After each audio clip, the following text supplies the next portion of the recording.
Hii ni sehemu ya 3 ya simulizi yetu hii ya General's Daughter, yani binti wa jenerali.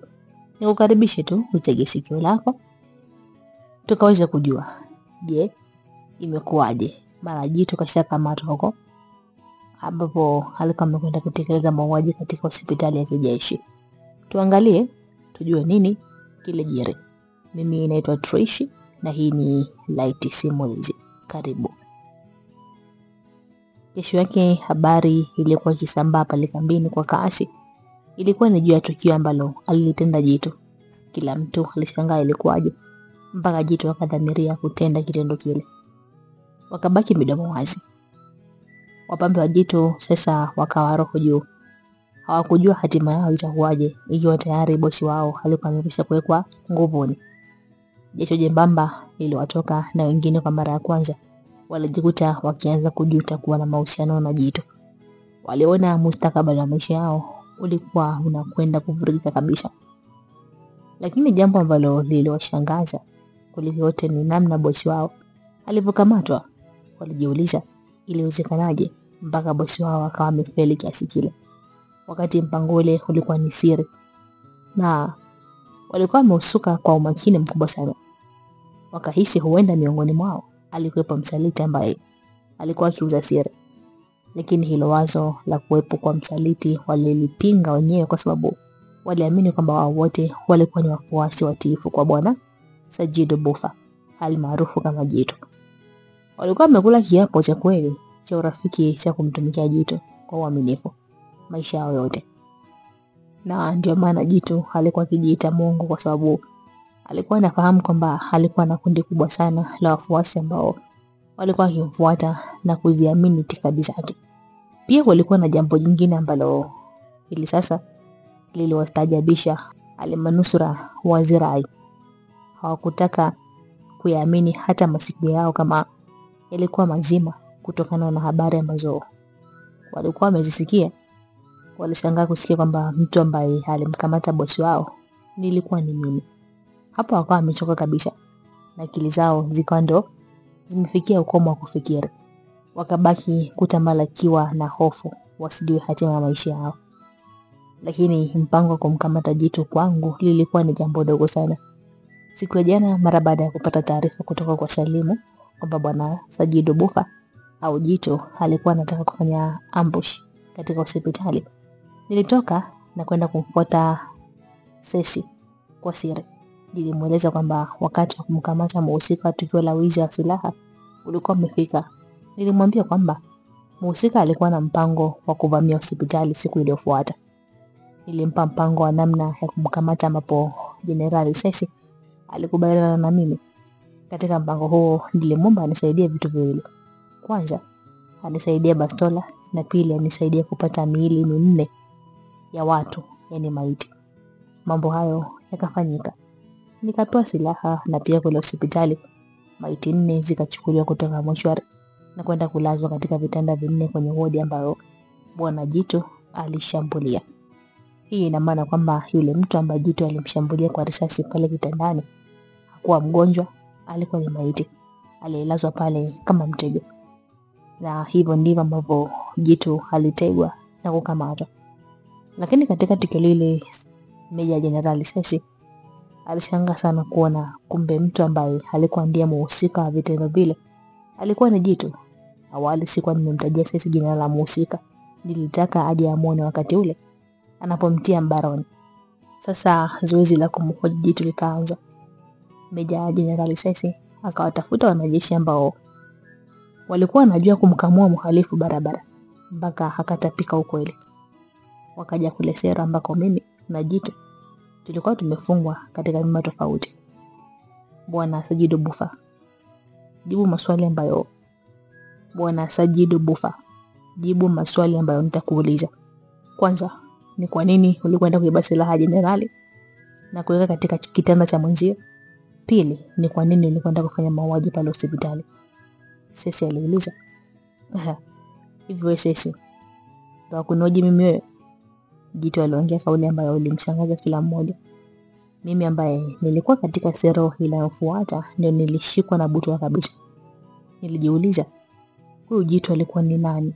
Alikuwa na nini kwa kujiamini kiasi kile mpaka kufikia kiasi cha kumkosea heshima Meja Jenerali? Nilihisi ni lazima palikuwa na jambo ambalo lilikuwa limefichika. Kwa hiyo nadhani sasa umesahau kwamba mimi ni mkubwa wako. Si hapa kambini tu, bali hata kijeshi. Sesi alifoka. Jitu alifoka na kisha akamfyonza Sesi. Meja Jenerali Sesi hakujibu. Alichofanya ni kutoa ishara ya kichwa kwa wale wazee wa kazi ambao alikuwa ameambatana nao. Wale jamaa nao pasi na kuongea walisonga mbele na kumkabili Jitu. Akili ya Jitu ikamkaa sawa alipoona maumbile na sura ngumu za wale wazee wa kazi. Wait, subiri please, subiri. Unataka kunifanya nini? Jitu aliongea kwa uoga huku akijivuta kurudi nyuma, mikono yake ikiwa imefungwa kwa pingu. Askari mmoja alimfuata na kumkamata, akamweka sawa akiwa amesimama. Baada ya hapo alimlamba makofi 4 mfululizo ya mashavuni. Na baada ya hapo alimsukumia kwa wenzake. Hapo Jitu alihisi nyota, maana makofi yale yalikuwa yameingia barabara. Wale jamaa walimpokea kwa ngumi na mateke, akiwa amewekwa kati na kushambulia utadhani mpira wa kona. Alisulubiwa ipasavyo na wanaume wale. Alipiga kelele za maumivu akiomba msamaha aachiwe, lakini wale jamaa hawakumsikiliza. Walikuwa ndo kama kwanza wanaanza. Zaidi wao walikuwa wanafanya kazi kwa amri kutoka kwa Meja Jenerali Sesi. Sesi yeye alikuwa kando akiushuhudia mshika ule. Hatimaye akawaambia wale jamaa waache. Jitu alikuwa ameiva haswa. Alikuwa amekataa damu. Jitu alikuwa ameiva haswa. Alikuwa ametapaka damu. Uso wake ulikuwa hautamani kutokana na kuchekazwa. Nadhani sasa utakuwa unajua mimi ni nani.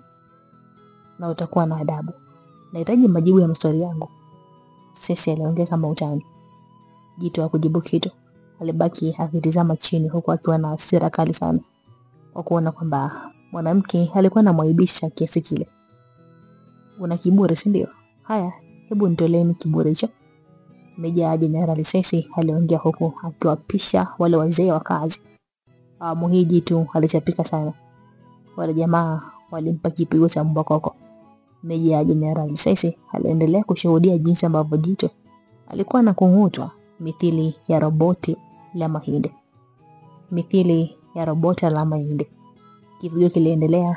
Jitu aliendelea kusulubiwa huku Meja Jenerali Sesi akiendelea kushuhudia. Hakutoa amri ya kusitisha kipigo kile. Jitu alipigwa mpaka hatimaye akapoteza fahamu. Sesi alitabasamu. Alijua kwamba dozi ilikuwa imeingia kwa kiwango cha kutosha ambacho alikuwa akitaka yeye. Nusu saa baadaye Jitu alizinduka. Alikuwa hoi, hajiwezi kutokana na kipigo kikali ambacho alikuwa amekipata. Meja Jenerali Sesi alitabasamu mara baada ya kuona Jitu alikuwa amezinduka. Haya, tuendelee na biashara yetu pale tulipokuwa tumeishia. Sesi aliongea akimtizama Jitu. Kukumbusha ni kwamba kwa nini uliiba silaha Jenerali? Pili, kwa nini ulifanya mauaji pale hospitali? Sesi aliuliza. Jitu akaanza kulia taratibu, utadhani roli lenye mzigo likipanda mlima mkali. Kadri muda ulivyokuwa ukienda, na ndivyo alivyokuwa akiongeza kasi ya sauti na kilio chake. Kulia sio jawabu la maswali yangu niliyokuuliza. Zaidi wazidi kunipotezea muda. Na pia kumbuka wewe ni muuaji, hivyo ninaweza kukufyeka hapa sasa hivi. Sesi aliongea huku akitoa bastola yake na kuikoki. Basi kamanda, nitasema. Jitu alipiga kelele akimsihi Jenerali Sesi asifanye kile alichokuwa anataka kukifanya. Ilimbidi Jitu akubali kushindwa na kuomba radhi, kwani alifahamu Meja Jenerali Sesi kwamba huwa hakwepeshi pindi anaposhika silaha. Umebakiwa na dakika chache sana za kujieleza. Tofauti na hapo nitafanya maamuzi yangu. Sesi aliongea huko sasa akimuelekezea Jitu bastola yake. Ni kweli mimi ndio niliiba silaha ofisini kwa Jenerali. Na ni kweli mimi ndio niliyewa kule hospitali. Jitu aliongea kwa pupa. Unajua mpaka wakati ule Jitu hakuwa akijua kwamba ile miili iliyokuwa juu ya vitanda kule hospitali ilikuwa ni maiti waliotegwa kwa ajili yake. Yeye alidhani kwamba risasi alizofyatua zilikuwa zimemwingia moja kwa moja mmoja wa mgonjwa na kumuua. Jasho lilikuwa likimtoka sana.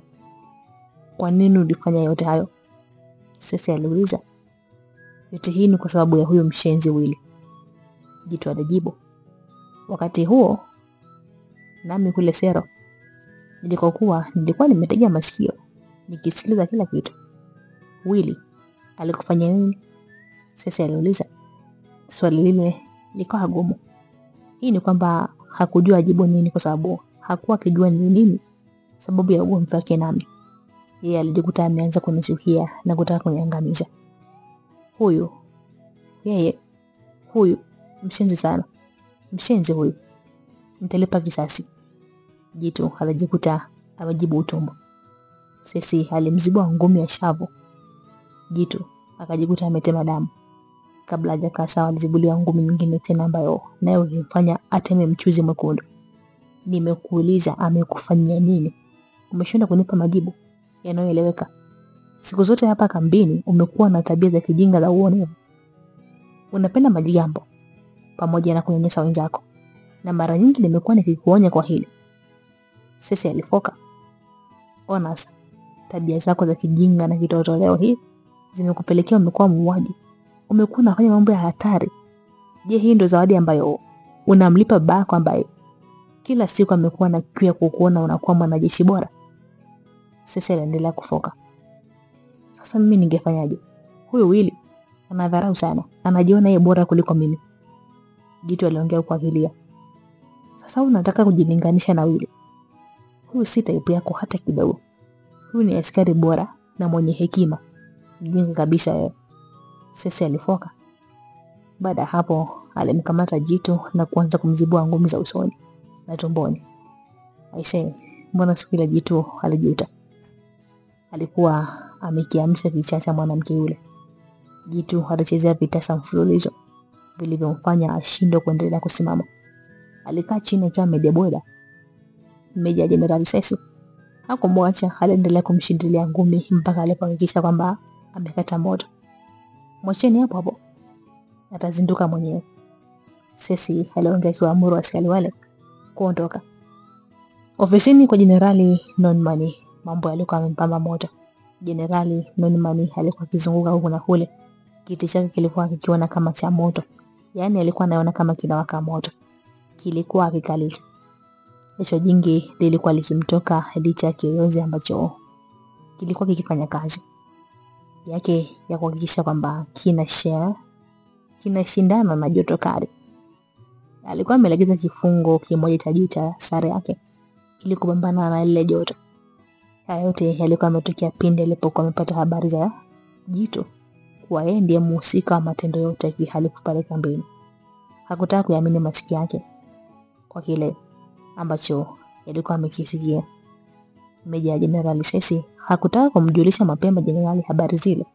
Aliamua afanye kwanza upelelezi wake na kisha kuandaa ripoti yenye kueleweka, lakini habari zikawa zimevuja na kumfikia kabla yeye hajafanya hivyo. Si unajua kwenye jamii yote huwa hakukosekani mbea. Mlango wa ofisi yake ukagongwa na kumfanya ashtuke. Sauti ya Meja Jenerali Sesi ikasikika kutoka upande wa nje ikiomba aingie. Peter. Jenerali Nonmani aliunguruma kutoka ndani. Meja Jenerali Sesi aliusukuma mlango na kuingia ndani. Moja kwa moja alikwenda mpaka mbele ya meza Jenerali Nonmani. Alipiga saluti moja ya heshima ambapo Jenerali Nonmani alijibu. Baada hapo Jenerali Sesi alimkabidhi Jenerali Nonmani faili ambalo alikuwa nalo mkononi. Ripoti kuhusu upotevu wa silaha katika ofisi yako. Meja Jenerali Sesi aliongea kwa ukakamavu. Nimesikia kila kitu, Jenerali Nonmani alijibu akilipokea lile faili. Ndio hivyo mkuu, mambo ndio yako kama ambavyo umesikia. Sesi aliongea. Sasa ni kwa nini kijana huyo amefanya haya yote? Nonmani aliuliza. Huyu Sajidu ana akili za kijinga sana. Bado ana chembe za utoto. Amefanya yote haya kwa ajili ya wivu. kwa askari mwenzake aitwaye Willy. Yaani Sajidu mjinga sana. Na pia namchukia sana. Amenifanya nusura nimuue Willy, askari ambaye hana hatia. Cecy aliongea kwa kufoka. Jenerali Norman aliumia sana moyoni mwake. Akawa anaona aibu mpaka kumtizama Cecy usoni. Siku zote nimekuwa nikikueleza juu ya tabia za Sajidu, lakini wewe umekuwa mstari wa mbele kumtetea. Na kwa nini unapenda kulazimisha vitu ambavyo haviwezekani? Cecy aliuliza swali ambalo lilionekana kuwa gumu kwa jenerali. Lakini binti yangu, hii ni kwa ajili ya heshima ya familia zetu. Unafahamu kwamba mzee Bufa nimesoma naye na ni rafiki yangu mkubwa sana. Sasa tulikubaliana hili ili uhusiano wetu uzidi kuimarika. Jenerali Norman aliongea. Sasa hapa ndo tunagundua siri ambayo ilikuwa imejificha. Kumbe Jenerali Norman Bisare ni baba mzazi wa Meja Jenerali Cecy. Kumbe majina kamili ya Cecy ni Meja Jenerali Cecy Norman Bisare. Na pia tunaona kumbe familia yake na Cecy na familia yake na Sajidu yani Jito zinafahamiana, na kulikuwa na jambo kubwa ambalo wazazi wa familia hizi mbili walikuwa kilichakata. Kwa hiyo babangu wewe ni mbinafsi. Unajali maslahi yako, hata unataka kufikia kumwangamiza binti yako mpendwa. Cecy aliongea kwa hasira. Si hivyo binti yangu. Unakufikiria sivyo. Nilishakwisha kuambia kwamba katu sitoweza kuelewa na Sajidu. Huyo sio type yangu kabisa. Na kwa nini unichagulie mtu wa kuelewa naye? Zama za mambo ya hayo zimeshapita baba. Cecy aliongea. Sawa mwanangu, lakini baba yako nafanya hivyo kwa lengo la kufanya binti yangu uje uishi maisha ya furaha na starehe. Sipende binti yangu uje uteseke, na ndio maana baba yako napendekeza mwanaume ninayeona anafaa kitabia pamoja na familia atokaye kuwa ni bora. Jenerali Norman alijibu. Kwa hiyo baba, umeona kwamba Sajidu ndo ananifaa mimi? Mwanaume mwenye akili za kijinga, asiyejitambua, mwanaume mbinafsi, mwanaume muuaji. Kwa hiyo ndo umeona hizo ndo tabia nzuri baba? Mzee Norman alibaki na gugumizi. Maswali ambayo Meja Jenerali Cecy akayamwaga aliyamwaga ilikuwa ni mazito. Na kuheshimu sana babangu. Na katu huwa sipende kukuvunjia heshima. Naomba swala hili la ndoa liishie hapa. Tofauti na hapo tutakuja kugombana. Cecy aliongea. Lakini muda unakwenda binti yangu. Mzee Norman aliongea. Mimi ndio nitakuletea mwanaume ambaye anafaa kunioa mimi. Cecy alifoka huku akianza kuondoka. Lakini tunapaswa kuangalia namna ya kumsaidia huyu kijana kutoka katika skendo hii. Norman aliongea. Sajidu ni muuaji. Jela ndipo mahala panapomstahili, na ikiwezekana au awe kabisa. Cecy alifoka na kutoka nje ofisini. Jenerali Norman alibaki amechanganyikiwa. Hali ile ya kuchanganyikiwa ambayo alikuwa nayo awali kabla ya kuja Cecy ilizidi maradufu. Jasho likazidi kumtoka. Yaani huyu binti ana msimamo sana. Lakini mimi nafanya haya yote kwa ajili yake, na pia sitaki kuipoteza heshima yangu kutoka kwa mzee Bufa. Tumetoka mbali sana. Jenerali Norman Bisare aliongea. Lazima niangalie namna ya kufanya. Jambo gumu sana hili. Aliongea huku akichukua simu yake mkononi. Hello Brigadier Jenerali Mbaranga.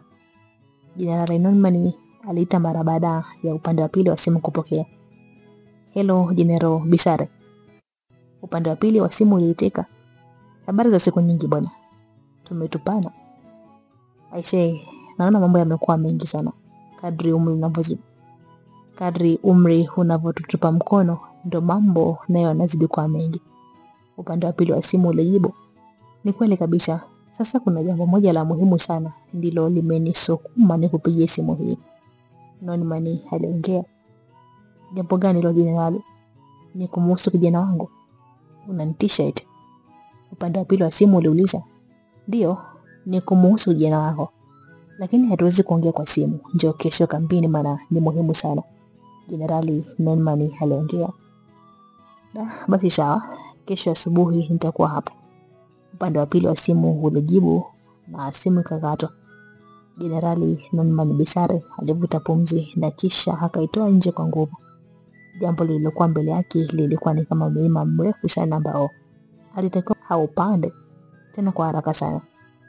Baada ya kutoka ofisini kwa jenerali Norman, moja kwa moja Meja Jenerali Sesi alikwenda mpaka ofisini kwake. Hasira ambayo alikuwa nayo ilikuwa haipimiki. Moyo wake ulikuwa umefura, hasira ikaribia kupasuka. Alipoingia ofisini kwake, kwanza kabisa alifungia mlango.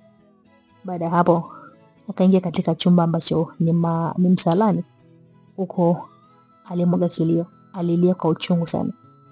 Moyo wake ulimuuma kwa sababu babake alikuwa akimsukumia katika bonde la maangamizi kwa lengo la kulinda maslahi yake binafsi. Mwanaume ambaye alikuwa akimng'ang'aniza aolewe naye hakuwa akimpenda hata chembe. Na mbaya zaidi, Jitu alikuwa na kiburi sana kwake, kwa sababu alikuwa anaelewa muda si mrefu atakwenda kwa mke wake. Jambo ambalo lilimuumiza zaidi ilikuwa ni juu yangu. Alikumbuka namna ambavyo alinitesa pasi na hatia. Alikumbuka namna ambavyo alinipigia risasi kwa dhamira ya kuniua. Moyo wake ulihisi unampasuka na kutapaka damu. Halafu tena akavuta kumbukumbu siku ya kwanza ambapo mimi nilifika pale kambini. Siku yeye alikuwa ametoka kugombana na babake juu ya swala hilo hilo la yeye kulazimishwa kuolewa na Jitu. Alikuwa amemtolea maneno makali sana babake. Aliporudi ofisini ndipo akapigiwa simu kwamba kuna mwanafunzi mpya alikuwa amewasili pale kambini. Basi akaja na kunikuta mimi. Baada ya hapo alinichukua mpaka kule uwanjani ambapo aliamua kunilazimisha kuzimalizia hasira zake kwangu. Alinifanyisha mazoezi mazito sana mpaka nikapoteza fahamu. Hii yote kumbe ilikuwa ni kwa sababu ya msongo wa mawazo aliyokuwa nao. Aliumia sana pindi alipowaza atanitazamaje usoni kwa mambo yote yale mabaya ambayo alikuwa amenifanyia. Alilia sana huku akipiga ngumi ukutani. Alirusha vitu huku na kule kwa hasira. Baada ya kama saa zima la kulia kwa uchungu, baadaye alitulia, alinawa uso wake na kisha alijiweka sawa. Hasira ikiwa bado inamtafuna, alitoka mle ofisini. Ndani ya hasira ile nilikuwa na furaha sana. Furaha yangu ilikuwa ni kutokana na kufanikiwa kwa wenzangu kwenda kuozea jela. Ingawa mimi nilikuwa najua kwamba nitakwenda jela, hivyo haikuniuma hata kidogo. Niliamini kwamba yale yalikuwa ni majaliwa yangu. Nilifunga macho yangu na kumshukuru Mwenyezi Mungu kwa kila kitu. Zaidi nilimshukuru kwa kuendelea kunilinda mpaka nikawa naendelea kuvuta pumzi mpaka wakati ule. Yale mengine niliona kama ni mapito tu. Baadaye nilikatizwa na sauti za kutembea kwa watu ambao dhahiri walionekana kuja katika sera yangu. Nilitulia kama ambavyo nilikuwa hali nikiwasubiri. Watu wale ambao walikuwa ni wanajeshi wakiongozwa na Seshi walifika mbele ya sero ile. Mmoja wao alifungua mlango na kisha watu waliingia. Nilipomtazama Seshi usoni, nilitambua hali tofauti ambavyo nimemzoea kumuona. Macho yake yalikuwa mekundu na yalivimba. Hali ile ikanipa jibu kwamba mrembo yule alikuwa akilia. Pia alikuwa amenyong'onyea sana. Ingawa alikuwa akijaribu kuonyesha ujasiri mbele yangu, mawazo ya haraka yakaanza kunitafuna ubongoni. Nikawa najiuliza nini ambacho kilikuwa kimempata mwanamke yule ambaye siku zote huonekana ni jasiri. Nikakosa jibu. Willy, kuanzia sasa uko huru. Unaweza kuendelea na mafunzo yako katika kambi hii kama kawaida, Sesi aliongea. Pili, naomba utusamehe kwa usumbufu wote ambao umeupata kipindi tulipokuwa tukishughulikia jambo hili. Sesi alimalizia kwa kuomba radhi.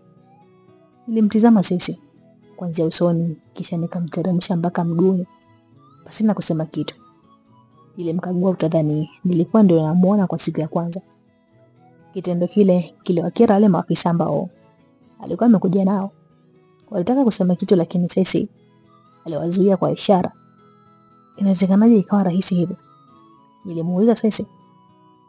Nahisi alikuwa amelitegemea swali hili, kwani alinijibu kwa akili kubwa akisema, zoezi letu limekamilika kwa mhusika wa matendo yote ya kihalifu kukamatwa. Hivyo hakuna haja ya kuendelea kushikilia. Kwani niko charged kwa makosa mangapi? Niliuliza. Kwa swali hilo ndipo Sesi akatambua uwezo mkubwa sana wa akili ambao nilikuwa nao. Hivyo akaona ilikuwa ni lazima kulisuluhisha jambo lile kwa kutumia akili kubwa. Akanambia uko charged kwa kosa moja la kukutwa na silaha katika kitanda chako. Sawa, lakini pia kuna kosa jingine nilifanya la kukushambulia na kukuteka ambalo mimi nalifahamu ni kosa kubwa sana kijeshi. Niliongea. Mhusika ambaye alishambuliwa ni mimi na ambaye sija press charge ni mimi. Yaani sitaka kulifanya ama kuliendeleza. Niliona kwamba kosa lile hukulifanya kwa kutarajia. Ilikuwa ni katika kunifanya nielewe kile ambacho ulikuwa ukiongea. Hivyo katika tafakuri yangu nimeona hilo si kosa ambalo natakiwa kulifungulia mashtaka. Hivyo nimekusamehe. Sesi aliongea. Lakini kwa maana ambayo nilimfahamu Sesi kwa siku hizi chache ambazo nilikuwa pale kambini ni kwamba mwanamke yule hakuwa radhi kunisamehe. Kuna jambo ambalo lilimfanya anisamehe. Isingekuwa rahisi kwa jinsi nilivyomwaibisha siku ile mbele ya wasaidizi wake. Halafu anisamehe kirahisi hivi. Sesi alikuwa na akili sana. Alijua kwamba kama angenishitaki basi naye kwa upande wake ingebainika kwamba alikuwa ametaka kuniua kwa kunipiga risasi. Ilikuwa ni kosa kubwa kijeshi kumuua mtuhumiwa ambaye alikuwa akishikiliwa mahabusu. Hivyo kulikwepa hilo akaamua kunisamehe kosa langu la kumteka. Lakini nilikuwa nakwambia toka awali kwamba sisi hatuhusiki, lakini kutaka kunisikia wala kunielewa. Huoni kama umetusababishia maumivu ambayo hayakuwa stahiki yetu? Nilimuuliza. Akasema mimi nafahamu hayo yote na ndio maana nimeomba radhi tangu awali. Na pia sikufanya vile kwa kudhamiria kama wewe ambavyo utadhani. Jaribu kuwa katika nafasi yangu. Halafu namkuta mtuhumiwa na silaha ambayo ilikuwa imeibwa. Sesi alisisitiza. Ninajua unajitetea tu, lakini kama ungelikuwa ni mtu wa kunisikiliza, sidhani kama tungefika kote huko. Mimi kwa upande wangu katu sitaweza kuwa katika mstari mmoja na nitakuheshimu kama mwalimu wangu na mkuu wangu wa kijeshi. Tofauti na hapo, wewe ni adui yangu na ninaomba katu usije kuvuka mstari wangu. Niongee kwa uchungu. Na pia unaotakiwa kuomba radhi ni wale wenzangu ambao umewatesa sana. Vijana wa watu wazalendo hawana hata hatia. Ukataka kuwaingiza katika kosa la uhaini na kuharibia maisha yao. Ni binadamu wa aina gani wewe? Hauna tofauti na mnyama wewe. Nilifoka sana. Machozi yalianza kumtoka Sesi. Maneno nilimwambia yalimwingia moyoni na kumchoma sana. Wale wasaidizi wakaona hapana, haiwezekani mkuu wao akanyanyaswa na kudhalilishwa kiasi kile wakati wao wapo na wanashuhudia. Walinivamia na kuanza kunitembezea kipigo. Nikamwambia ninyi nipigeni na ikiwezekana hata mniue, kwani hivyo ndivyo mlivyozoea. Niliongea huko nikilia. Stop. Sisi alifoka. Mmefanya hivyo kwa udaipi. Lakini mkuu tumeona anakudhalilisha mkuu. Mmoja wao alijibu. Hivi hamuoni kwamba sisi ndio wenye makosa kwa tuliomtendea awali na tulikuwa tunastahili kuomba radhi? Sasa alifoka. Sawa, lakini na yeye anatakiwa atambue wewe ni nani. Maafisa wale waliendelea kujitetea. Haijalishi kwa kitendo chenu mnazidi kunidhihirishia kwamba mimi ni mnyama kama ambavyo amedai.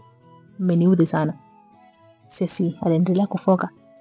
Samahani mkuu, waliomba radhi. Kwa kuwa nilikuwa huru, sikutaka kuendelea kushuhudia kusigana kwao. Nilitoka nje ya sero ile na kutokomea nikiacha mtafaruku mzito baina ya Meja Jenerali Sesi pamoja na wasaidizi wake.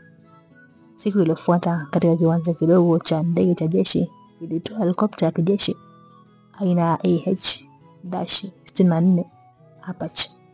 Kutoka katika helikopta ile alishuka Brigadia Jenerali Bufa Mbaranga akiwa na walinzi wake wawili. Brigadia Jenerali Bufa Mbaranga ndiye baba mzazi wa Sajidu Bufa Mbaranga ambaye sisi tumezoea kumuita Jitu. Huyu alikuwa ni mtu mzito jeshini na mwenye nguvu sana. Alikuwa ni kiongozi wa kambi moja ya jeshi la ulinzi katika jiji la Kano. Brigadia Jenerali Bufa Alikuwa ni rafiki mkubwa sana wa Jenerali Norman Bisare, baba mzazi wa Meja Jenerali Sesi. Walikuwa wamekuwa pamoja na hata kusoma shule pamoja, na pia walipata mafunzo ya kijeshi katika chuo kimoja cha kijeshi. Walikuwa ni watu ambao walikuwa wameshibana sana. Huko kushibana kwao ndio sababu ambayo ilipelekea hata kutaka watoto wao waoane. Waliona endapo jambo hilo likifanyika, basi undugu baina yao utazidi kuimarika. Lakini kipingamizi kikubwa katika jambo hili halikuwa ni Sesi, ambaye alikuwa akimchukia sana Sajidu, na pia alikuwa hataki hata kumuona. Hata mpango wa kumleta Sajidu katika kambi ile ulikuwa umesukwa na wazazi wale wawili. Walikuwa wakitaka Sajidu awe katika kambi ile ili apate kuwa jirani na Sesi. Waliamini kwamba kwa kufanya hivi huenda Sesi angerudisha moyo wake na kuanza kumpenda Jitu. Uhalisia wenyewe ni kwamba Sajidu Bufa hakuwa na sifa za kujiunga na kambi hii. Kwa mafunzo maalum, kulikuwa na watu wenye sifa zinazotakiwa katika kambi aliyotokea, lakini waliachwa. Nguvu ya wazee hawa wawili ilifanya kazi. Kwa cheo, Sesi alikuwa amemzidi Brigadier Jenerali Bufa Mbaranga kwa ngazi moja. Hivyo japo umri wa Sesi ulikuwa ni mdogo, lakini alikuwa ni boss wa Brigadier Jenerali Bufa ambaye ni baba mzazi wa Jitu. Zaidi, Sesi alikuwa na uwezo mkubwa sana kijeshi, pamoja na msimamo ambayo ilikuwa ni ngumu sana kumbadili. Kwa kiasi fulani, Brigadier Jenerali Bufa Mbaranga alikuwa na woga fulani pindi ambapo huwa anakutana na Sesi. Baada ya kushuka kutoka katika helikopta, maafisa jeshi wa pale kambini walimchukua Brigadier Jenerali Bufa mpaka katika ofisi ya Jenerali Norman Bisare kwa ajili ya miadi yao. Ninyi subirini hapa, Brigadier Bufa aliwaambia walinzi wake wasubiri mahala pa mapokezi, wakati yeye alichukuliwa mpaka katika ofisi ya mkuu. Jenerali Bisare, Brigadier Jenerali Bufa aliongea kwa furaha huku akipiga saluti. Naam, Jenerali Norman Bisare alijibu huku akiijibu saluti ile. Baada ya kupigiana saluti kama salamu ya kijeshi, hatimaye akakumbatiana. Maafisa hawa walikuwa wanapendana na wameshibana mno.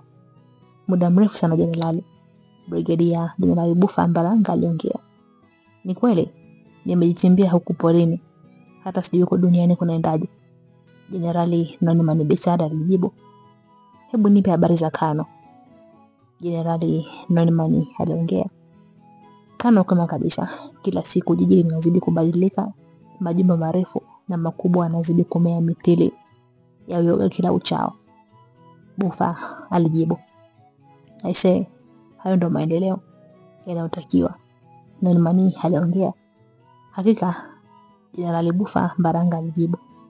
Naona hapa kambini pamenoga kweli. Yaani ulianza kama utani, lakini leo hii pamekuwa ni mahali muhimu sana pa kuzalisha vijana mahiri kwa ajili ya usalama wa taifa letu, Bufa aliongea akimsifu Jenerali Bisare.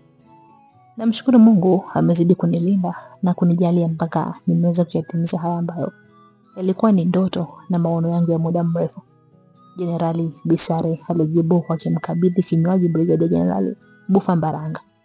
Hebu turudi katika pointi ya msingi. Ni nini ambacho kimetokea mpaka kuvifanya vichwa vyetu vishindwe kutulia? Unajua simu yako ya jana imenishtua sana, Bufa Mbaranga aliongea huku akipiga funda moja la kinywaji kile baridi. Jambo lililotokea si jema kabisa. Jambo hilo linamhusu kijana wetu Sajidu, Norman Bisare aliongea. Amefanya nini tena huyo? Bufa Mbaranga aliuliza kwa shauku. Huyu kijana mpaka sasa ameniweka katika njia panda. Yaani nashindwa kujua nifanye lipi na niache lipi, Norman Bisare alijibu. Bado azidi kunifunga ufahamu wangu, comrade. Kijana amefanya nini? Au amepigana? Jenerali Bufa aliuliza. Angekuwa amepigana hilo lingekuwa jambo dogo sana. Kijana amefanya makosa makubwa sana ambayo si rahisi kusameka jeshini. Hebu niambie, amefanyaje huyu mwenda wazimu? Maana safari hii naweza kumwasha risasi mpuuzi huyu, Bufa Mbaranga aliongea kwa akiwa amepaniki. Kwanza kabisa aligombana na askari mwenzake, ugomvi wa kijinga kabisa. Ilikuwa ni utumbo tu. Anataka kujiona yeye ndio bora kuliko wenzake. Sasa ili aweze kumharibia mwenzake, akaingia ofisini kwangu kwa siri na kuiba bastola kisha akaenda kuweka katika kitanda cha huyo askari mwenzake. Nonimani Besare alianza kumwelezea Brigadier General Buffa namna ambavyo kijana wake alifanya makosa hayo. Baada ya kumaliza kusimuliwa habari ile ndefu, Brigadier Buffa alivuta pumzi na kuitoa nje kwa nguvu. Alikuwa ni mithili ya mtu aliyechoka sana. Alikisugua kichwa chake akiwa amechanganyikiwa. Sasa kwa makosa hayo yote aliyoyafanya yanamuondolea sifa za kuwa mwanajeshi. Bisara aliongea, "Una maana gani comrade? Nadhani hupasi kuniuliza swali hilo. Comrade, wewe ni mwanajeshi na unafahamu vyema sheria za kijeshi. Siku zote nimekuwa nikikusisitiza kumlea vyema huyu kijana, lakini umekuwa ukipuuza. Lakini huu si wakati wa kunitishia lawama. Huyu kijana ni wetu sote, na kwa pamoja tunahusika katika malezi yake. Anapokuwa amekosea, unapaswa kumuonya kama mzazi, si mpaka unisubiri mimi." Buffa aliongea, "Sasa tunafanyaje comrade?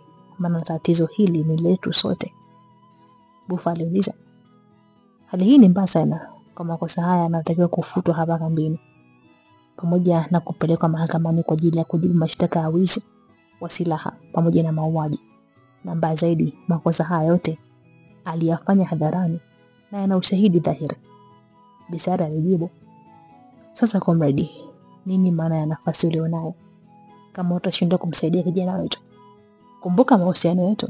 Kumbuka mimi na wewe tumetoka wapi na tumekuwa tukisaidiana mangapi." Buffa aliongea, "Kwa nafasi nilionayo kumsaidia sio shida, ila kuna tatizo kubwa." "Tatizo gani hilo?"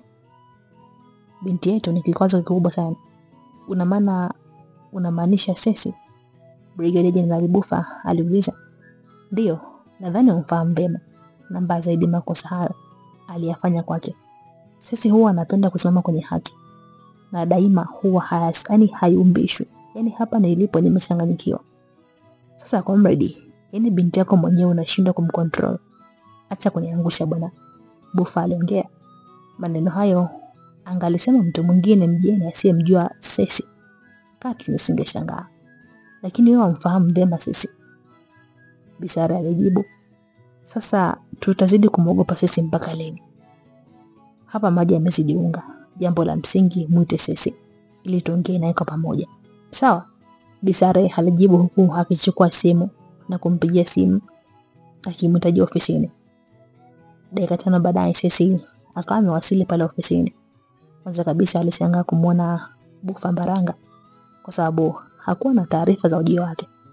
Brigadier General Buffa Mbaranga alisimama na kumpigia saluti Sesi kwa sababu alikuwa ni mkubwa wake kwa cheo.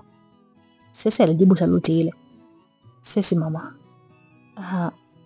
Hatujaonana muda mrefu." Buffa Mbaranga aliongea akichekesha, pia akimkaribisha kiti. "Ni kweli, mbona waje bila taarifa?" Sesi alijibu kwa kiketi. Babako alikuwa na taarifa." Brigadier General Buffa Mbaranga alijikanyaga tu, lakini uso wa Sesi ulimtisha sana Brigadier General Buffa Mbaranga. Sesi alikuwa amekasirika, hapendi masiara hata kidogo. Buffa akaona kweli kazi ilikuwepo. Hakujua kama atafanikiwa kutoboa mraba ule uliokuwa unamkabili. "Hatujaonana muda mrefu. Mbona mawasiliano yamekuwa hafifu sana siku hizi mwanangu?" Buffa alihoji. "Shughuli zimekuwa nyingi, halafu zaidi mimi niko huko porini, kwa hiyo ni ngumu kufanya mawasiliano." Sesi alijibu. Jenerali Nonimani Bisare alimtizama Brigadier General Buffa kwa jicho la onyo, likiashiria kwamba alikuwa akipoteza muda kwa mazungumzo yake ambayo alikuwa nje ya mada. Buffa aligundua hilo, hivyo akarekebisha koo lake kwa kujikohoza kidogo. "Poleni na matatizo yaliyotokea hapa kambini. Nimezipata habari hizi kutoka baba yako." Buffa aliongea. "Asante, tumekwisha poa. Kila kitu sasa kiko kama kawaida." Sesi alijibu huku akiwa anafahamu fika kile ambacho Buffa alikuwa anataka kukizungumza. "Sasa sisi tumekuita hapa kwa ajili ya jambo hilo hilo." Brigadier General Buffa alianza sasa kuingia kwenye point. "Nadhani hakuna shida juu ya hili, kwani limeshakwisha kwa mtuhumiwa kukamatwa. Kinachosubiriwa kwa sasa ni sheria kuchukua mkondo wake." Sesi aliongea kumkata kauli Brigedia Bufa. Sawa, usemalo ni sawa, lakini hili kwa sasa ni tatizo ambalo linazikumba familia zetu mbili. Tunapaswa kuketi chini kwa pamoja na kuangalia namna ya kufanya. Bufa aliongea. Una maana gani? Sesi aliuliza. Ana maana ya kwamba sisi sote kwa pamoja tukae na kuangalia ni namna gani tunamsaidia Sajidu katika kesi hii inayomkabili. Jenerali Nonimani Bisare aliingilia kati akimsaidia Brigedia Jenerali Bufa Mbaranga ambaye kijeshi chembamba kilikuwa kimeanza kumtoka. Sasa waliwatazama wazee wale wawili kwa zamu nyushoni mwao. Baada ya hapo akasema, Sajidu ni mhalifu. Sheria itachukua mkondo wake. Sioni kama kuna cha kujadili zaidi ya hapa. Lakini sisi binti yangu, yule ni mchumba wako. Usiruhusu akaenda kuozea jela au kunyongwa wakati uwezo wa kumsaidia unao. Bufa aliongea. Hivyo mzee, unajua na kuheshimu sana. Sajidu mchumba wangu lini alinichombia mimi? Halafu nilishakushaambia jambo hilo mnalolitaka katu halitowezekana. Sesi aliongea. Sawa binti yangu. Maana yangu ilikuwa ni kwamba ninyi ni watu ambao mnuko pamoja na mnafahamiana kabisa kitabia. Kila siku tunapenda mje moyo wanandoa. Bufa aliongea. Nilishakushasema hilo haliwezekani. Sajidu sio type yangu. Tabia zake mbovu katu hazina sadifa nami. Upendo haulazimishwi. Kwa nini huwa hamtaki kunielewa jamani? Sasa alifoka. Nisamee mwanangu. Najua utajifunza kumpenda taratibu. Bufa alizidi kuongea maneno ambayo yalikuwa shombo kwa Sesi. Lakini hebu tuachane na hayo. Tunamsaidia vipi huyu Sajidu? Bufa aliuliza. Sheria ndiyo itakayomsaidia. Huyo ni mhalifu. Hivyo anapaswa kuwajibishwa kwa mujibu wa sheria. Sesi alijibu. Kwa hiyo ina maana kwamba uko radhi kumwona mwenzako akienda kuozea jela au hata kunyongwa? Bufa aliuliza. Nini maana ya cheo ulichonacho? Kama unashindwa kuwasaidia ndugu zako, unadhani ndugu zako watakukumbuka kwa lipi kama si kuwasaidia pindi matatizo yanapotokea? Bufa aliuliza maswali mfululizo. Mimi nilikula kiapo cha kulitumikia jeshi la nchi yangu kwa uaminifu. Usinitake mimi nivunje kiapo changu eti kwa sababu nina nasaba na Sajidu ambaye ni mhalifu. Sesi alijibu. Kama Sajidu alikuwa anatenda uhalifu, akifikiri kwamba kuna ndugu yake wa kumkingia kifua mbele ya sheria, basi alikuwa amepotea njia na asahau hilo kabisa. Halafu ninyi ndio ambao mnapoteza Sajidu. Mnamfanya awe na kiburi na kufanya mambo ya hovyo, akiamini kwamba atasaidiwa na wazazi wake kwa sababu ana vyeo. Sesi aliendelea kumwaga cheche. Lakini kumbuka, sisi ni wazazi wako na tulikuzaa. Maneno yako yanakufanya ukose radhi mbele yetu. Kumbuka uko hapa kwa ajili yetu. Cheo hicho umekipata kwa sababu yetu. Brigedia Jenerali Bufa aliongea kwa hasira. Sasa nadhani hata wewe umejisahau. Umesahau kwamba mimi ni nani kwako? Umesahau kwamba mimi ni mkubwa kwako kwa cheo. Sasa ni kwa nini unaniambia maneno ambayo ngoma za masikio yangu hazitakiwi kabisa kuyasikia? Mimi ni mzalendo. Katu sitokubali kukaa katika upande wa wahalifu. Cheo nilichonacho ni kwa juhudi zangu. Kama wewe ndiye mtoa vyeo, kwa nini usijipe cheo chenye ujenerali na kuona ukizaikia hapo hapo kwenye Brigedia Jenerali? Kuwa na adabu na fahamu unazungumza na nani. Sesi alifoka. Baada hapo alisimama, hakutaka kuendelea na mazungumzo yale, kwani hayo ni mazungumzo ya hovyo kabisa. Brigedia Jenerali Bufa Mbaranga alibaki anashangaa. Siku zote alikuwa akisikia kwamba Sesi ni mtu machachari na mwenye misomo yake, lakini hakuwahi kumshuhudia. Siku ile ndo aliona moto wa Sesi, mwanamke shupavu. Sasa tumefika mwafaka gani? Mbona wataka kuondoka? Mbaranga aliuliza. Nadhani wewe mzee unazeeka vibaya. Masikio yako siwezi afanye kazi. Nimesema kwamba Sajidu ni mhalifu kama walivyo wahalifu wengine. Sheria ndio itafanya kazi yake. Je, mimi ni sheria? Nenda kafanya mazungumzo haya na sheria. Sesi aliongea. Lakini wewe ni mkwe, usisahau hilo. Bufa aliongea wakati Sesi akipiga hatua za kuondoka. Mzee, naomba ujihadhari na kauli zako. Sizipendi hata kidogo hizo kauli. Ukiendelea na huo upumbavu wako, basi kumbuka kwamba nitakuja kukufanyia kitu kibaya ambapo wewe pamoja na familia yako mtajuta milele. Baada hapo maneno hayo Sesi aliongea na kuondoka. Ilikuwa ni kauli mbovu sana Brigadier General Bufa kupata kusikia katika maisha yake. Hakuamini kama ni Meja Jenerali Sesi ndiye aliyekuwa ameitoa kauli ile yenye ukakasi. Jenerali Norman Bisare yeye kwa upande wake alikuwa amekaa kimya tu. Aliyasikiliza marumbano yale. Yeye alikuwa akifahamu sana Sesi, akimfahamu vizuri. Hivyo hakutaka kabisa kujichomeka katika mtego ule mbele ya Sesi. Umemwona mtoto huyu jinsi alivyokosa adabu kwa wazazi wake? Bufa alifoka kimuuliza Jenerali Bisare. Hivi ndivyo ambavyo umemlea binti yako sio? Yaani mpumbavu huyu kanivua nguo kabisa, halafu naona angalia tu. Bufa alifoka. Sasa wewe ulidhani mimi nitasema nini? Bisare naye aliuliza. Ulitakiwa hata umkemee. Wewe ni baba yake bwana. Bufa aliongea kwa hasira. Sasa katika yote aliyoongea kuna lolote ambalo hayuko sahihi? Alikuwa anazungumza mambo ambayo ni sahihi. Sisi ndio wenye shida. Tulitakiwa kumbembeleza na si kutumia nguvu na amri kama ambavyo wewe ulikuwa ukifanya. Bisare aliongea. Kwa hiyo kijana wangu anakwenda kuozea gerezani sababu eti Sesi ana misimamo. Bufa aliongea. Nani ambaye amesema kwamba anakwenda kuozea gerezani? Kwa hali ninavyoiona ni kwamba nimekosa msaada kabisa. Watu ambao nilikuwa nawategemea wamenitupa mkono. Bufa aliongea kwa huzuni. Hayo ni mawazo yako. Mimi na wewe tumetoka mbali sana. Sesi ni binti yetu. Katu hawezi kutufarakanisha. Tunapaswa tumchukulie kama mtoto. Bisare aliongea. Kwa hiyo na maana gani kwa kusema hivyo? Bufa aliuliza.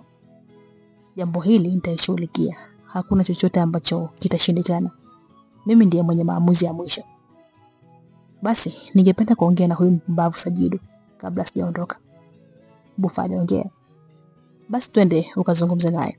Jenerali Bisare aliongea kisimama na kuanza kuongoza brigade ya Bufa kwenda huko aliko Jitu.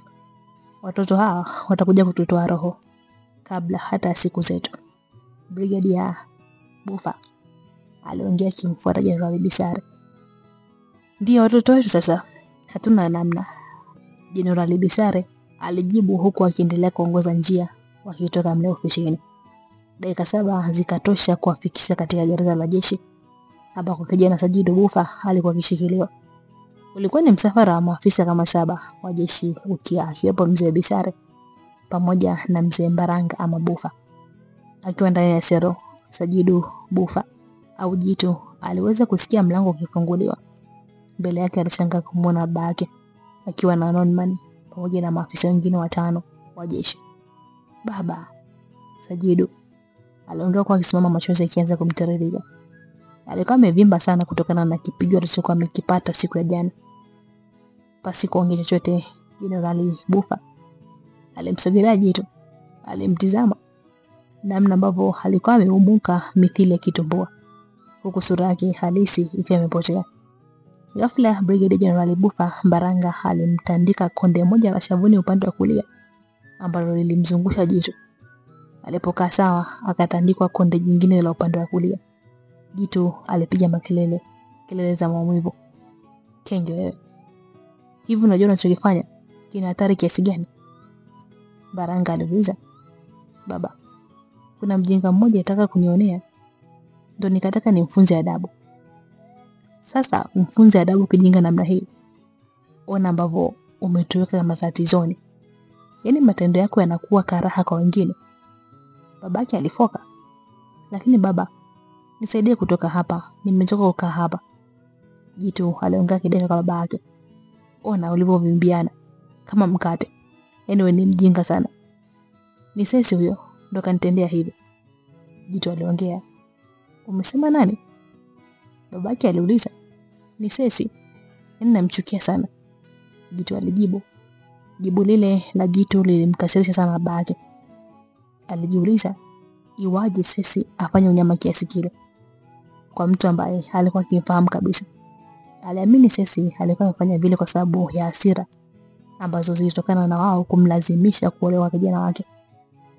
Utalipia hili Cecy, labda kama sio mimi Mbaranga, Brigadier Buffa aliongea moyoni.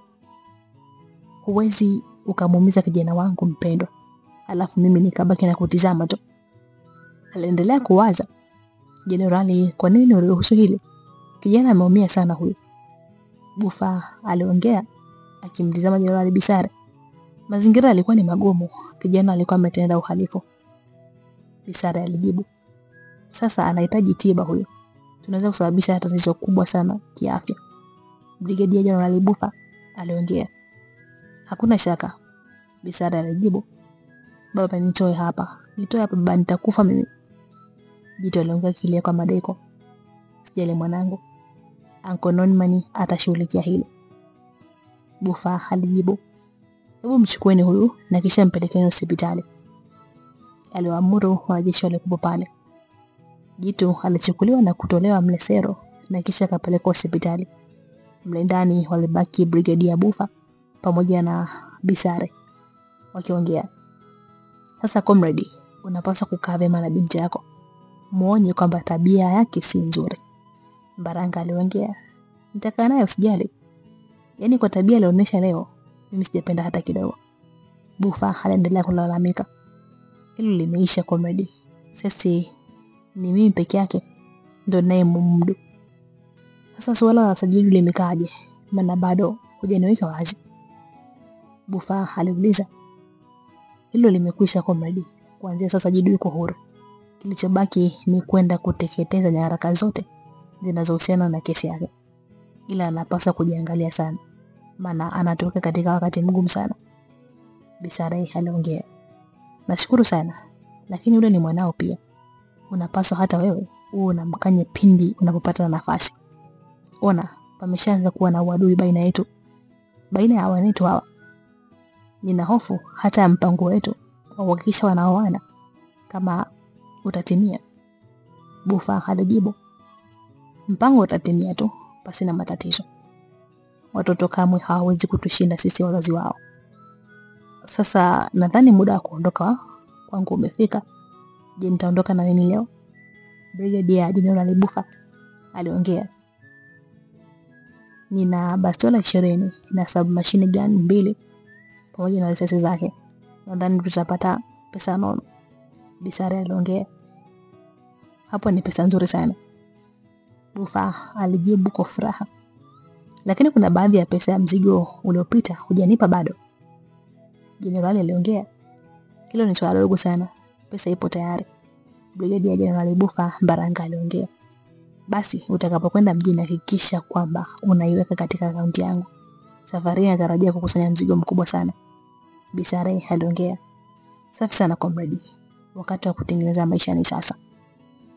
Baada ya mazungumzo ya kukamilika, walitoka Mlesero. Jenerali Norman Bisare alimsindikiza Buffa mpaka kwenye helikopta ambayo alikuwa amekuja nayo. Asante sana comrade, Buffa aliongea huku akitizama sanduku lenye silaha ambalo lilikuwa limekwisha pakiwa katika helikopta kwa siri. Tuko pamoja comrade, usahau kuniwekea pesa yangu benki, Bisare alisisitiza. Baada ya hapo Brigadier Buffa aliingia katika helikopta ile pamoja na walinzi wake.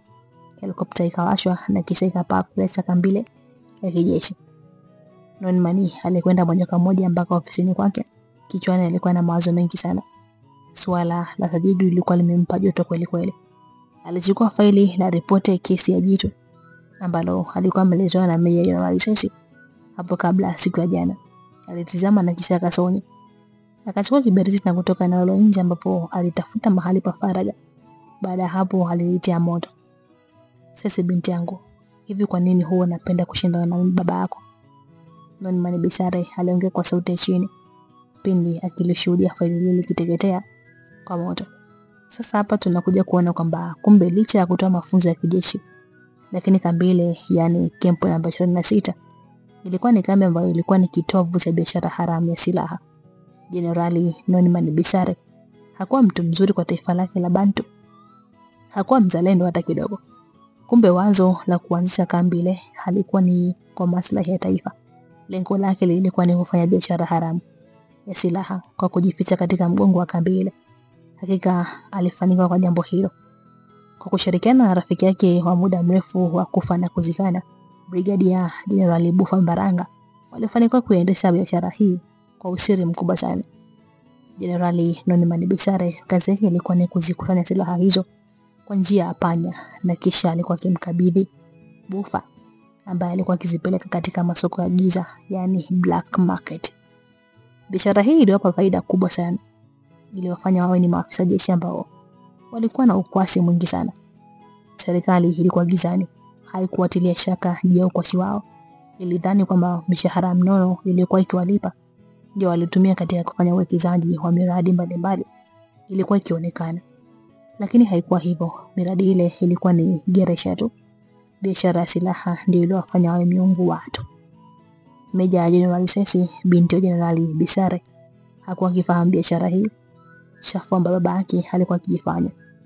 Yeye alikuwa akijua kwamba baba yake alikuwa ni askari mzalendo na mtiifu kwa jeshi. Hakumfikiria hata kidogo kama angeweza kujihusisha katika biashara chafu kama ile. Biashara hii ndio uhai wangu. Nimeibuni kwa muda mrefu sana na imenipa faida kubwa sana. Katu sitaweza kuhatarisha uvujaji wa biashara hii. Brigadia Mbaranga ndiye kiungo muhimu sana wa kufanikisha biashara hii. Ni lazima niendeleze mahusiano mazuri naye. Hili swala la Sajidu lingeweza kuleta mtafaruku na kuniharibia kama nisingetumia akili. Jenerali Nonimani Bisare aliongea hayo kwa sauti ya chini akiwa ameketi juu ya kiti chake ofisini. Taarifa za kuachiwa kwa Jitu zilimfikia Sesi mnamo majira ya mchana. Mwanamke yule hakuamini masikio yake pindi aliposikia taarifa zile. Inawezekanaje hili? Sesi aliongea kwa nguvu huku akipiga ngumi juu ya meza na kuvifanya vitu visambaratike na vingine kudondoka chini. Daddy, why daddy? Kwa nini umefanya hivi? Sesi alilalamika sana. Machozi yalikuwa yakimlenga lakini alijikaza kulia kwa sababu alikuwa ni askari jasiri. Alijiuliza ni kwa nini baba yake alishawishika kufanya kitendo kile ambacho kilikuwa ni kinyume cha sheria. Pasi kupoteza muda alitoka ofisini kwake na haraka akaelekea ofisini kwa baba yake. Yani funda la hasira lilikuwa likireketa kwa lake. Alipofika mlangoni alibisha hodi, akaingia mara baada ya kuruhusiwa baba yake kuingia. Alipofika mbele ya meza baba yake alipiga saluti ambayo ilijibiwa na Jenerali Bisare. Haraka Bisare alitambua ujio wa Meja Jenerali Sesi ofisini kwake ulikuwa unaashiria nini. Najua ni nini ambacho unataka kuzungumza nami. Bisare ilibidi amuwai. Oh, yes. Kumbe wajua Haya basi nieleze kwa tuo. Ni nini ambacho umekifanya? Ni kwa nini umefanya vile? Sesi aliuliza kwa jazba. Sasa kuna nini cha ajabu hapo mwanangu? Mbona nilolifanya ni jambo la kawaida? Bisare alianza kujitetea. Hivi mzee wangu ukoje wewe? Yaani kuvunja sheria unaona ni jambo la kawaida? Halafu mbaya zaidi, wewe ndiye kiongozi hapa ambaye unatakiwa uwe mstari wa kwanza katika kuhakikisha kwamba sheria zinafuatwa. Sasa alifoka. Mwanangu, hebu keti chini kwanza. Sitaki hata kukaa maana umeniudhi mno. Sasa aliendelea kufoka. Sasa unaona ni heshima kweli kwa binti kuongea na babake angali amesimama? Bisara aliuliza. Hapo kweli Sesi akaona kauli aliyoongea babake ilikuwa ni sahihi. Kwa tamaduni zetu za Afrika haikuwa njema kwa binti kumsimamia baba yake wakati akifanya mazungumzo. Aliamua kuketi chini. Mwanangu, kumbuka wewe ni mwanangu na binti yangu pekee. Siku zote nimekuwa nikikufunza kuishi na watu vizuri. Sasa leo nataka nikueleze jambo jingine la msingi. Binti yangu Sesi, kuna maisha baada ya kazi zetu hizi za jeshi. Katika maisha hayo ndipo utakwenda kukutana na kuishi na jamii ya kawaida. Sasa kama ukuwekeza mema katika jamii yako, hiyo unadhani utaishi vipi? Bisare aliongea akimalizia na swali. Una maana gani? Sesi naye alijibu kwa swali. Maana yangu ni kwamba kama umeshindwa kuisaidia jamii katika mambo ambayo ulikuwa na uwezo wa kuisaidia kwa nafasi ulionayo. Jamii itakuchukulia vibaya sana. Jamii itakutizama kwa jicho la usaliti na itakutenga pindi utakapokuwa umestaafu. Je, wewe waona mfumo huu wa maisha ni mwema?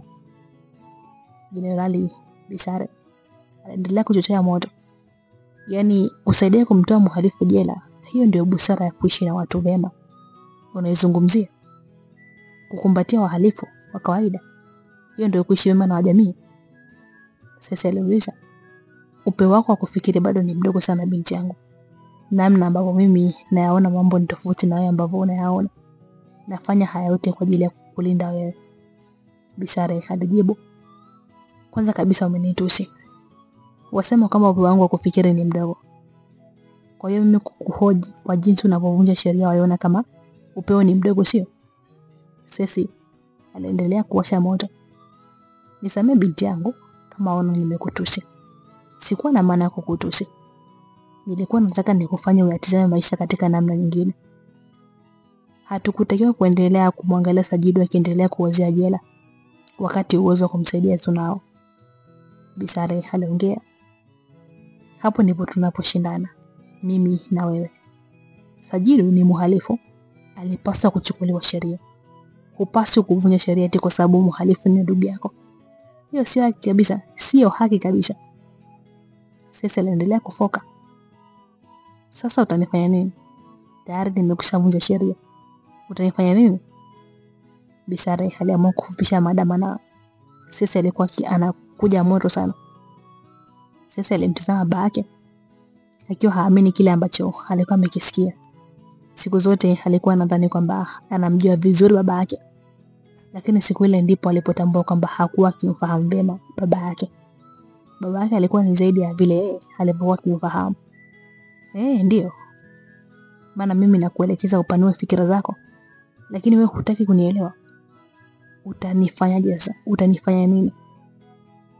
Bisara aliongea. Baba, umekuwaje wewe? Ni nani aliyekuandaa mpaka umekuwa hivi? Wewe si baba ambaye nilikufahamu awali.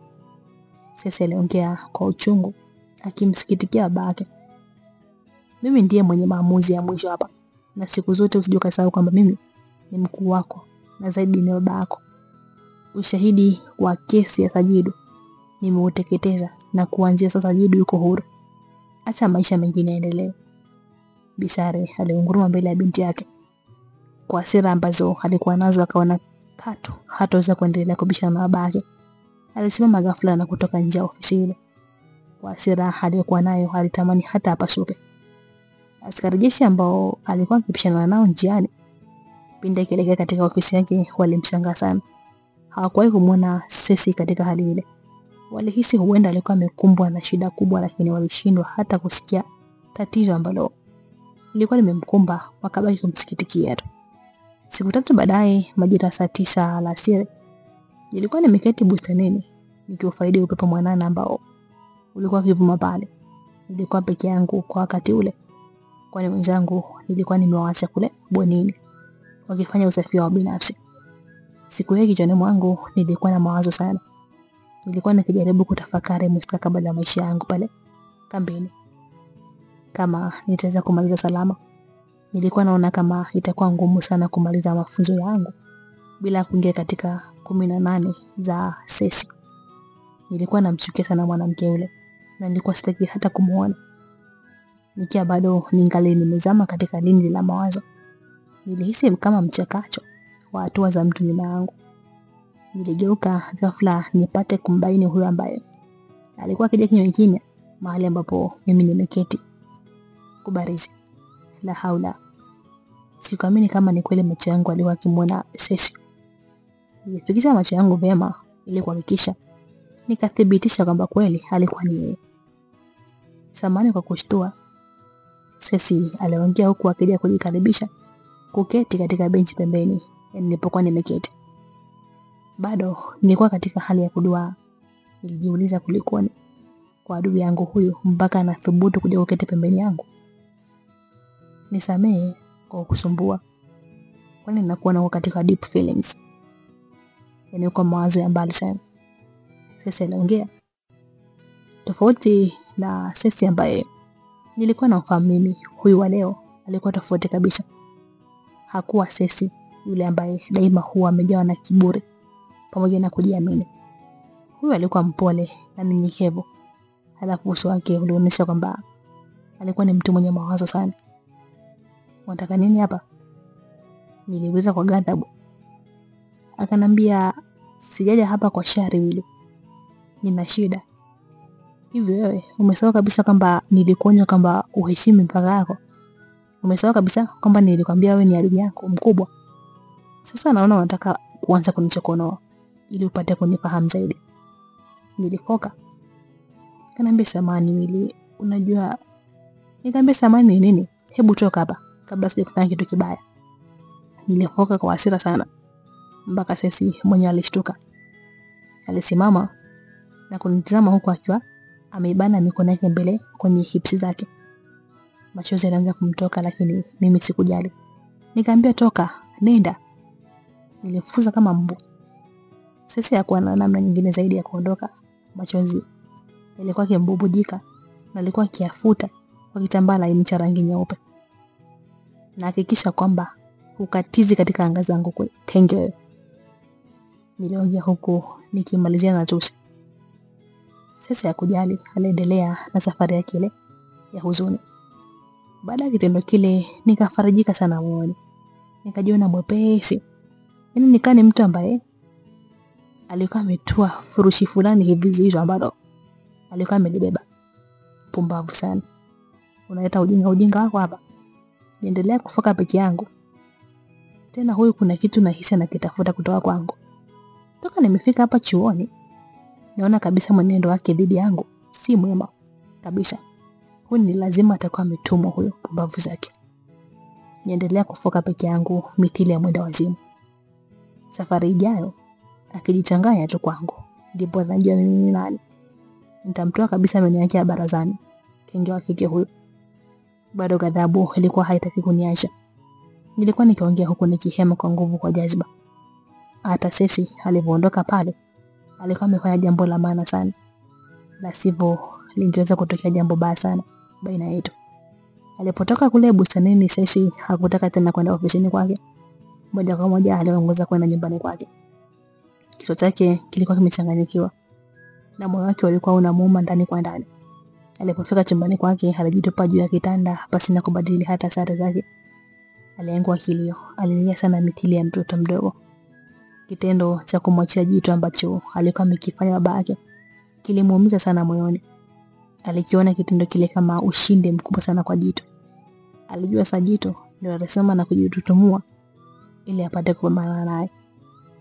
Maumivu zaidi moyoni mwake yalisababishwa na jinsi ambavyo nilimtimua pale ambapo alikuja kukaa jirani nami kule bustanini. Machozi ya uchungu yalizidi kumtiririka pindi alipokumbuka namna ambavyo nilikuwa namfokea na kumtolea maneno machafu wakati namfukuza. Unajua, sasa alikuwa ameathirika sana moyoni kutokana na kitendo ambacho alikuwa amekifanya babake. Pia jinsi ambavyo wazazi wake walikuwa wakimlazimisha aolewe na jitu, ndo alizidi kuchanganyikiwa na kuwa na msongo mkubwa sana wa mawazo. Kutokana na hali hiyo ya msongo mkubwa wa mawazo alikuwa nayo, Sesi aliona kwamba ilifaa mtafute mtu ambaye angemshirikisha mawazo yake na kupata ushauri, hasa tatizo la kuchaguliwa mchumba na kulazimisha kuolewa. Katika fikra zake akaona mtu ambaye anaweza kumpa ushauri wa busara alikuwa ni mimi, lakini shaka yake ilikuwa ni wadui mkubwa ambao ulikuwa baina yetu. Hakuwa na uhakika kama nitampokea na kukubali kumsikiliza. Baada ya kuwaza sana, akafika uamuzi wa kuja kujaribu. Alihisi huenda yeye ndiye alikuwa ananifikiria vibaya kwamba bado naendelea kumchukia. Lakini kile ambacho kilimpata mara baada ya kuja pale bustanini kilimfanya jute kwenda pale. Ugomvi baina yangu na yeye likawa ni tatizo la tatu ambalo lilikuwa limeongezeka na likawa linamtafuna moyo wake. Sasa akamebaki njia panda akiwa hajui afanye nini. Kilio ndo kikawa rafiki yake na mfariji wake mkubwa kwa wakati ule. Kwa upande wangu, ujio wa Meya ya Sesi pale bustanini ulikuwa ndio kama umeibua hasira kali dhidi yake ambayo ilikuwa imejificha moyoni mwangu. Nilichukia kiasi cha kufikia hali ya kuongea peke yangu. Yaani hata alipokuwa ameondoka na kupotea katika upeo wa macho yangu, bado hasira zilizidi kunitafuna na kunifukuta. Nilikuwa bado sijaridhika. Nilitamani hata nimfuate, nikampe kipigo cha kiasi fulani ili kuweza kuishusha ghadhabu yangu. Lakini nilikuwa naikifanya yote yale basi kujua hatari ambayo nilikuwa naisababisha katika maisha ya mwanamke yule mrembo. Yaani nilikuwa ndo nimezidi kumsukuma katika dimbwi la mawazo, kitu ambacho kilikuwa ni hatari sana. Mwanamke yule angeweza kufanya maamuzi yote yale, hata kama ni ya hatari, ili aweze kuepukana na sonona aliyokuwa nayo. Ilikuwa ni hatari mno. Siku iliyofuata, wakati Cecy anaelekea ofisini kwake, aliweza kukutana na Jitu akiwa na wapambe wake. Jitu aliwaashiria wapambe wake wasimame na kukaa mbali wakati yeye akimkabili Cecy. Cecy akawa ametambua kwamba Jitu ujio ule haukuwa waheri. Alijua ilikuwa ni shari tupu. Hivyo akawa amejiandaa kwa lolote ambalo lingeweza kutokea. Hivyo wewe unafikiri kwamba unaweza kupambana nami? Jitu alimuuliza Cecy mara baada ya kumsimamisha. Sikuelewa na maana gani? Cecy alijibu, unielewe? Hivi wewe hujiulizi ni kwa nini niko huru wakati wewe ulitaka mimi nikauze jela? Jitu aliongea kama majigambo. Hayo hayanihusu. Mimi nilifanya kazi yangu ya kuhakikisha na kupeleka wewe kama mhalifu mahali panapohusika. Sasa nikujulishe kwamba umetwanga maji kwenye kinu. Mimi ni mtu tofauti sana na ulivyokuwa ukinidhania. Jitu aliendelea kujigamba. Zaidi kwa kile ambacho ulinifanyia na wewe, nimekuweka katika listi ya maadui zangu. Nitahakikisha na kutendea kitu kibaya sana. Jitu alifoka. Hivi unajitambua kweli? Au unatumia bangi siku hizi? Unafahamu naongea na nani? Cecy aliuliza. Hebu acha ujinga wako. Kwa hiyo unafanya mimi sielewi kwamba anaongea na Cecy. Unajifanya mwenda wazimu, sio? Sasa nitakuonyesha mwenda wazimu wangu. Jitu alifoka. Hakika kweli wewe ni mwenda wazimu.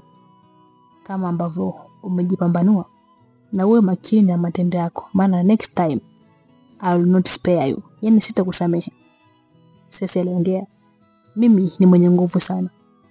Unapotaka kupambana nami, basi ni lazima ujue kwamba unapambana na jenerali pamoja na brigadier jenerali kwa wakati mmoja. Huniwezi hata kidogo. Kuanzia sasa nakuchukia. Najiandae kwa vita kubwa inayokuja. Jitu aliongea kiburi na kwa dharau vikiwa vimetamalaki moyoni mwake. Nadhani pamoja na hao ambao unawasema ndio mnapaswa kujiandaa. Upande mliochokoza utawasulubu. Sasa naye aliongea. Sasa ili kukuonyesha kwamba mimi nina nguvu kiasi gani, nitaanza na yule Gedere Wili. Jitu aliongea. Na kushauri uachane na akili zako za kijinga. Nilishakwambia Katu usijifananishe na Wili. Yule ni wa viwango vya juu. Sasa alijibu. Sasa safari hii ndio utajua nani ni wa viwango vya juu. Safari hii nitamuua kabisa. Jitu aliongea kwa kipitisha kiganja chake cha mkono katika shingo yake, ishara ya mauaji ya kuchinja. Cecy akaona kuendelea kumsikiliza mwehu yule kungeweza kumfanya naye aonekane mwehu. Pia alifahamu kabisa kwamba kichwa hakikuwa kimetulia kutokana na mawazo ambayo alikuwa nayo. Hivyo kuepusha dhahama ambayo angeweza kumshushia Jitu, akaamua kuondoka. Utashuhudia kifo chake, halafu wewe utakuwa the next. Jitu aliongea pindi Cecy akiendelea na safari yake. Pumbavu kabisa hawa. Nitaonyesha kama mimi ni nani, kama mimi ni mwamba. Wanataka niuze jela, lakini hila zao zimeshindikana. Jitu aliongea alipowafikia wapambe wake. Wewe ni mwamba. Sisi tunakukubali sana. Hakuna ambaye anakuweza. Yes, ninyi ni watu wema sana kwangu.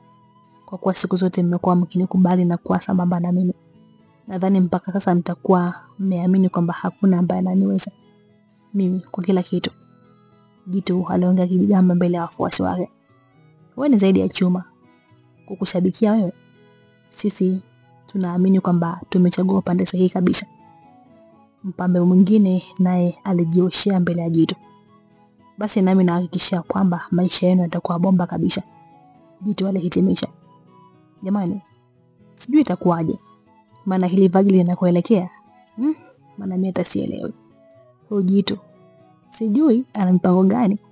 Maana kashaahidi kuanza kuchinja watu, anaanza na Willy kwanza.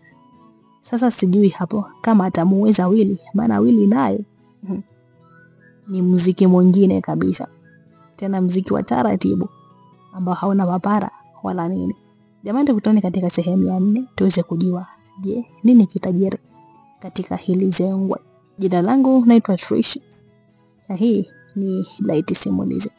Asante kwa kuichagua Light Simulizi.